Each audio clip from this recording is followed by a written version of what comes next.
Hari apa lagi yang paling penting bagi manusia kecuali hari terakhirnya? Tidaklah minuman ditawarkan kepadanya kecuali ia menangis karenanya. Dan setahun sekali kusiapkan ia untuk majelis Imam Hussein alaihissalam. Tolong Syekh, jangan kau ambil kesempatanku ini. Bismillahirrahmanirrahim. Alhamdulillahi rabbil alamin. Alhamdulillahi ala kulli hal. Wala hawla wala quwwata illa billahil aliyyil azim. Assalamu alayka ayyuhan nabiyyu wa rahmatullahi wa barakatuh. Assalamu alayna wa ala ibadillahis salihin. Assalamu alaikum warahmatullahi wabarakatuh. Asyhadu an la ilaha illallah wahdahu la syarika lah wa asyhadu anna sayyidana wa maulana Muhammadan abduhu wa rasuluh la nabiyya ba'dah. Allahumma salli ala sayyidina Muhammad wa ali sayyidina Muhammad. A'udzu billahi minasy syaithanir rajim. Bismillahirrahmanirrahim. Alladzina amanu wa hajaru wa jahadu fi sabilillah bi amwalihim wa anfusihim a'zamu darajatan indallah wa ulaika humul faizun. Orang-orang yang beriman dan berhijrah serta berjihad di jalan Allah dengan harta, benda, dan diri mereka adalah lebih agung derajatnya di sisi Allah, dan itulah orang-orang yang mendapatkan kemenangan. Al-Quran Surat At-Taubah ayat 20. Hadirin rahimakumullah, pada bulan Muharram kita diingatkan akan perjalanan keluarga Rasulullah Shallallahu Alaihi Wasallam, secunda baginda Nabi Shallallahu Alaihi Wasallam, Sayyidus Syuhada Al-Imam Al-Husain ibn Ali ibn Abi Talib alaihi salatu wassalam. Peristiwa awal tahun Hijriyah menandai keberangkatan kafilah keluarga Rasulullah Shallallahu Alaihi Wasallam. Pada malam yang pertama, Imam Hussein alaihissalam dan kafilahnya sampai di satu mata air. Siang harinya mereka bertemu dengan pasukan yang dipimpin oleh Al-Hur ibnu Ziyad Ar-Riyahi. Apa tujuan Al-Hur datang menemui pasukan Imam Hussein alaihissalam? Al-Hur meminta agar Imam Hussein mengikutinya berangkat menuju Kufah, menuju gubernur Kufah waktu itu, dan meminta Imam Hussein alaihissalam, atau lebih tepatnya memaksa Imam Hussein untuk berbaiat kepada khalifah waktu itu.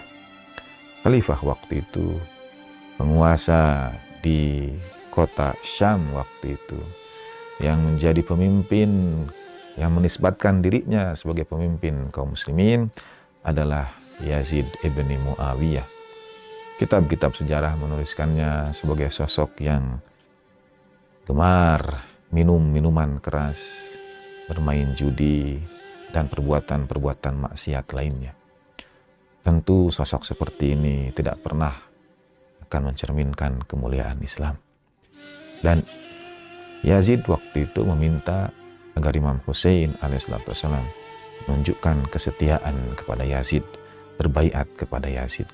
Karena itulah Imam menjawab, orang sepertiku tidak akan pernah berbaiat kepadanya. Karena dengan berbaiat kepada pemimpin seperti itu, artinya menerima, membiarkan segala kemaksiatan yang dilakukan oleh Yazid ibni Muawiyah. Angkatlah Imam Hussein alaihissalam pada tanggal 1 bulan Muharram, diberhentikan oleh kafilah Al-Hur, oleh rombongan pasukan Al-Hur, dan Imam beserta para sahabat menjamu pasukan Al-Hur yang kehausan, memberikan mereka bekal minuman. Tetapi Imam tidak menuruti keinginan Al-Hur. Imam tetap berangkat menuju tujuannya. Dan sampailah pada tanggal 2 bulan Muharram Apa yang terjadi pada 2 bulan Muharram ini? Izinkan saya membacakan riwayatnya. Hingga hari kedua, Al-Hur tidak henti meminta Imam Husain alaihissalam dan kafilahnya untuk berangkat bersamanya menuju Kufah. Antara Imam dan Al-Hur terjadi beberapa kali percakapan. Tetapi setiap kali masuk waktu sholat, Imam Husain alaihissalam akan menghentikan seluruh pembicaraan itu dan melaksanakan sholat sebagai imam. Yang terjadi, semuanya ikut sholat dan semuanya bermakmum kepada Imam Husain alaihissalam, bahkan Al-Hur dan pasukannya. Usai setiap sholat, imam akan menyampaikan beberapa petuah singkat, beberapa nasihat, beberapa wasiat, dan pada saat yang sama menunjukkan hujah imam kepada orang-orang yang ada di hadapannya. Imam tetap tidak memenuhi keinginan Al-Hur untuk berangkat ke Kufah untuk berbaiat kepada Khalifah Yazid ibn Muawiyah waktu itu. Bahkan dalam satu kesempatan, Imam alaihissalam ketika Al-Hur kembali memintanya untuk berangkat bersamanya, Imam menyampaikan sebuah syair yang kurang lebih maknanya seperti ini. Engkau takuti aku dengan kematian. Kematian bagi seorang pemberani bukanlah sesuatu yang memalukan. Dan ketika hadir kesempatan untuk mempertahankan kebenaran adalah jihad yang sebenarnya. Ketika Al-Hur mendengar imam membaca syair-syair seperti ini, ia berangkat menemui pasukannya dan berkata bahwa Imam Husain alaihissalam tidak mungkin dapat ikut mereka dan Imam Husain alaihissalam akan terus melanjutkan perjalanannya menuju titik berikutnya. Peristiwa ini terjadi di sebuah tempat yang bernama Baydah. Kemudian dalam setiap persinggahan, tidak henti-hentinya Imam Husain alaihissalam menyampaikan nasihat, menyampaikan khutbah, menyampaikan petuah juga kepada masyarakat yang ditemui di perjalanan. Ada beberapa kafilah yang bertemu dengan Imam Husain alaihissalam di perjalanan.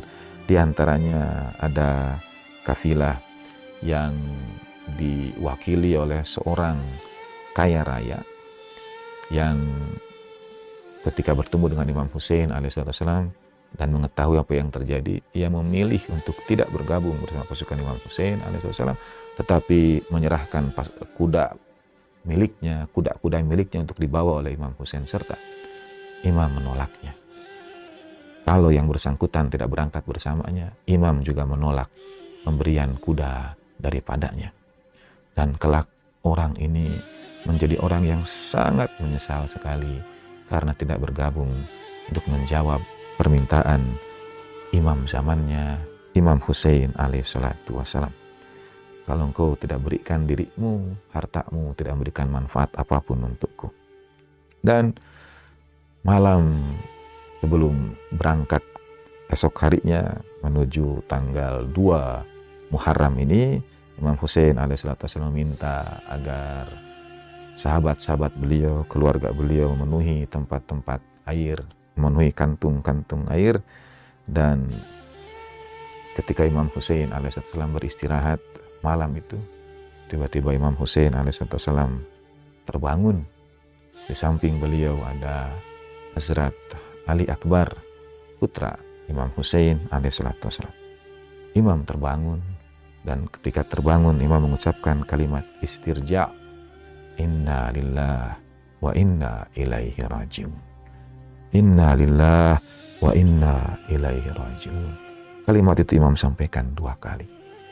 Hazrat Ali Akbar bertanya, apa yang terjadi wahai ayah? Imam Husain alaihissalam kemudian menjawab, anakku, aku melihat dalam mimpi ada seruan, terdengar seruan bahwa kematian sudah dekat bagi kafilah ini. Kematian menghampiri kafilah ini. Kemudian Hazrat Ali Akbar bertanya, wahai ayahku, bukankah kita berada dalam kebenaran? Imam menjawab, "Benar anakku, kita berada dalam kebenaran dan kembali setiap hamba adalah menuju maulanya Allah Subhanahu wa ta'ala." Hazrat Ali Akbar kemudian berkata, "Wahai ayahku yang penyayang, kalau begitu tidak ada rasa takut apapun pada kami untuk menghadapi kematian." Mendengar ini, Imam alaihissalam menampakkan senyumannya pada Hazrat Ali Akbar dan mendoakannya. Ketika sampai subuh hari kedua bulan Muharram, kafilah Imam Husain alaihissalam melaksanakan sholat subuh. Usai sholat subuh, mereka melanjutkan perjalanan. Dan kafilah Al-Hur mendampingi, menyertai kafilah Imam Husain alaihissalam. Dengan kata lain, mereka mengawasi, mereka memperhatikan apa-apa yang mungkin dilakukan oleh kafilah Imam Husain alaihissalam, dan kalau masih bisa mempengaruhi dan mengajak Imam Husain alaihissalam untuk menuju Kufah agar Imam berbaiat kepada khalifah waktu itu. Dan dalam setiap kesempatan, karena ada dua pergerakan kafilah keluarga Rasulullah SAW dan kafilah pasukan Al-Hur yang menyeretnya ke satu tempat itu, bahkan memutar untuk menuju Kufah itu, memutar ke arah yang lain, mungkin ada kekhawatiran tentang apa yang akan terjadi. Tapi Imam selalu menyampaikan, kita tidak akan pernah sama sekali memulai peperangan. Kita tidak akan pernah sama sekali memulai pertempuran. Dan pada hari kedua di bulan Muharram ini, kemudian Imam Husain alaihissalam dan kafilahnya melanjutkan perjalanan. Ada beberapa peristiwa tentang mata-mata yang dikirimkan oleh gubernur dari Kufah waktu itu, Ibnu Ziyad, untuk menyampaikan pada Ibnu Ziyad apa yang terjadi pada kafilah Imam Husain alaihissalam dan apa yang terjadi pada Al-Hur dan pasukannya. Satu tempat diketahui tertangkap dan Imam Husain alaihissalam meminta agar dilepaskan kembali, agar sahabat-sahabatnya tidak menyakiti mata-mata itu. Dan sampailah di satu titik pada tanggal 2 di bulan Muharram, ketika Imam alaihissalam bertanya kepada orang-orang yang besertanya bersama Imam Husain waktu itu, bergabung juga sepanjang perjalanan itu orang-orang terdekat. Imam berangkat dari Madinah bersama keluarga dan sahabat, lalu dalam perjalanan menuju Mekah, dari Mekah menuju Irak, sepanjang tempat persinggahan, tempat pemberhentian, ada dalam beberapa kesempatan orang-orang daerah yang kemudian bergabung bersama kafilah Imam Husain alaihissalam. Sehingga di satu titik Imam bertanya, "Apa nama tempat ini?" Zuhair menjawab, "Ada banyak nama untuk tempat ini. Sebutkan beberapa di antaranya." Namanya adalah Aqr. Nama yang lainnya Ghadiriyah. Nama yang lainnya lagi Karbala. Kemudian Imam alaihissalam menjawab, "Di sini tempat pemberhentian kita. Di sini kita akan mendirikan tenda. Turunlah dari kuda-kuda kalian. Sesungguhnya pada waktu perang Siffin, aku dan ayahku, kami berangkat bersama. Di tempat ini kami beristirahat. Dan ketika ayahku beristirahat, kemudian ia terbangun, ia menyampaikan salam, dan ia menyampaikan kalimat, di tempat ini kelak putraku Al-Husain alaihissalam akan terbunuh. Di tempat ini juga aku melihat tanahku, aku melihat tanganku dipenuhi dengan darah." Menurut Syekh Abbas Al-Qumi dalam kitab Al-Malhuf, pada hari kedua bulan Muharram tahun 61 Hijriyah, kafilah Imam Husain alaihissalam sampai di tanah bernama Karbala. Imam bertanya, apa nama tempat ini? Karbala, Nainawa, Karbala.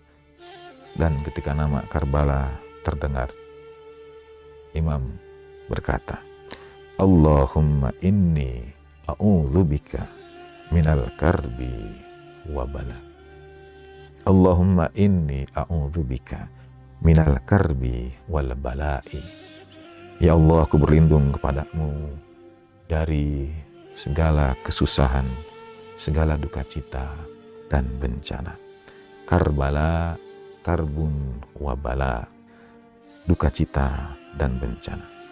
Kemudian Imam alaihissalam berkata kepada para sahabatnya, inilah tempat duka dan bencana, tempat derita dan ujian.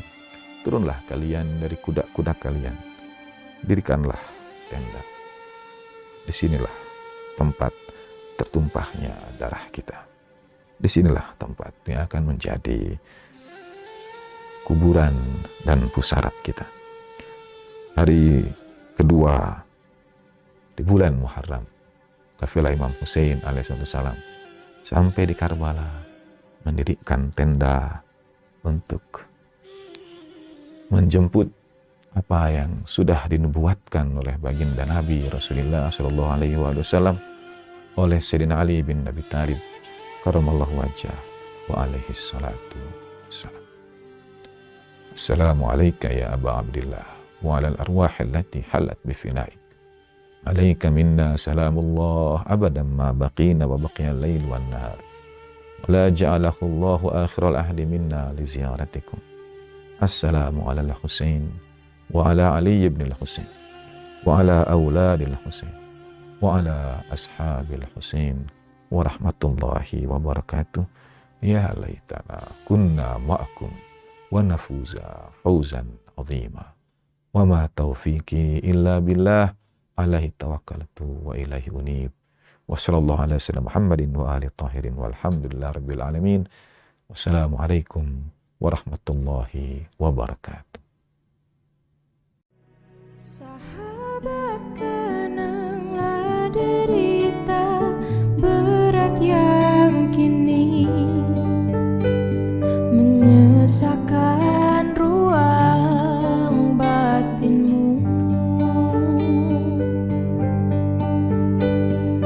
Meremuk reda, hancurkan mimpi, meniti asa yang tak pasti. Keluh terdengar rintihan, semakin menjadi seolah diri berat diuji. Menelan kelak, keluh tak berperi, lupa akan nikmat ilahi. Kenanglah Al-Husain,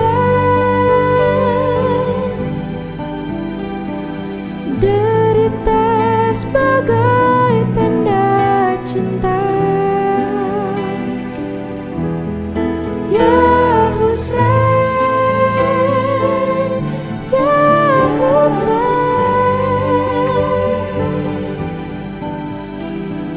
mengenangmu bangkitkan asa, bahwa hidup adalah cinta suci. Kau persembahkan untuk ilahi. Gemuruh dada menghentak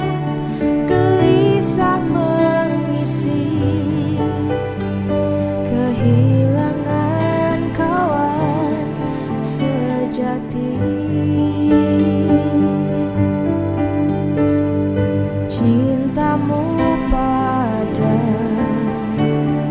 hatimu sunyi,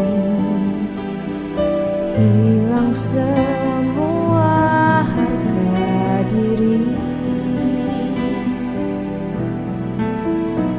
Sahabat mesika